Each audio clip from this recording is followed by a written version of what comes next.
ভাইজান আপনাকে দেখতেছি খুবই পরিশ্রম করতেছেন, খালি গায়ে রৌদ্রের মধ্যে কোদাল মারতেছেন। আসলে এইগুলি সমান কেন করতেছেন?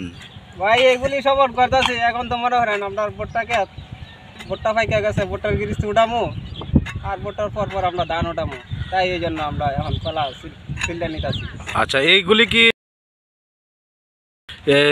কিশোরগঞ্জ চট্টগ্রাম জনসাই বড় হাওরের মধ্যে কি একবারই ফসল ফলে নাকি? একবারই ফসল ফলে। এটা বর্ষা আইলে তো মনে করেন সারা দেশ পানিয়ে বেড়ে যায়, আমরা তো একবার এটা 3 ফসলের এলাকাটা এটা। আচ্ছা, আমরা আগে জানতাম যে কিশোরগঞ্জ চট্টগ্রাম বড় হাওরের মধ্যে বেশি অংশ বাদাম করতো, এখন তো আর বাদাম দেখা যাচ্ছে না। বাদামের পরবর্তী কি ভুট্টা করা হইতেছে? না, এখন আর বাদাম করে না কেউ, বাদামের পরবর্তী ভুট্টা করা হয়েছে। যাই হোক, আপনাকে অসংখ্য ধন্যবাদ, আপনার কাজে ডিস্টার্ব করলাম না। আসসালামু আলাইকুম ভাইজান, কেমন আছেন? ওয়ালাইকুম আসসালাম রহমতুল্লাহ বরকাতুহু। ভাইজান, আমরা দেখতেছি যে আমরা এখন আছি কিশোরগঞ্জ চট্টগ্রাম জনসাই বড় হাওরের মধ্যে।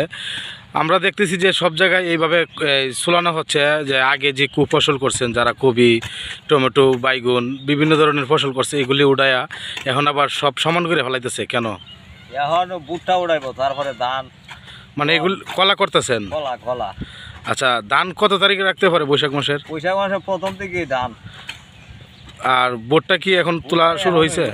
আজকে উড়াই লাইতেছে।